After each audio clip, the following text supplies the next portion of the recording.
இந்த special Angeles வந்து ஒருத்தரும் ஒரு கேட்டகரி. அதுல 12 ஏஞ்சல்ஸ்.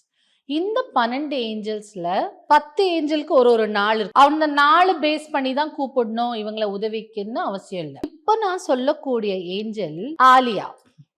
ஏஞ்சல் எப்படி இருப்பார்னா, வானவெளியின் வர்ணங்களை கொண்டு, அதாவது ரெயின்போ கலர்ஸ் கொண்டு இருப்பார். யார் உதவி கேட்கிறாங்களோ அவங்கள மாதிரியே போய் அந்த வேலையை முடிச்சுட்டு வருவோம். ஸோ இந்த ஏஞ்சல் நம்மளுடைய ஆசைகள், குறிக்கோள்கள் இத நிறைவேற்றுவதற்காகவே இந்த ஏஞ்சல் இருக்கு. இந்த காது இருக்கு இல்லையா, அந்த காது இருக்கும் இடத்துல ஒரு தங்க நிறத்துல ஒரு வளையம் இந்த பக்கமும் அந்த பக்கமும் இருக்கும். ரொம்ப உத்து பார்த்தா தான் தெரியும். அப்ப என்ன பண்ணணும்னா, நம்ம இரு கண்களாலும் இந்த 2 வளையத்தையே ஒரே நேரத்துல பார்க்கணும். இந்த புருவ மத்தியில அவங்கள வர வச்சுட்டு நிறுத்திட்டு, உங்களுடைய ஆசைகள் இல்ல எனக்கு இதுதான் குறிக்கோள், என் வாழ்க்கையில நான் இதெல்லாம் அடையணும்னு விரும்புறேன், இந்த பொறுப்பை இந்த ஏஞ்சல்கிட்ட கொடுத்தா எப்படியாவது அது நிறைவேற்றி கொடுத்துரும் நம்மளுக்கு.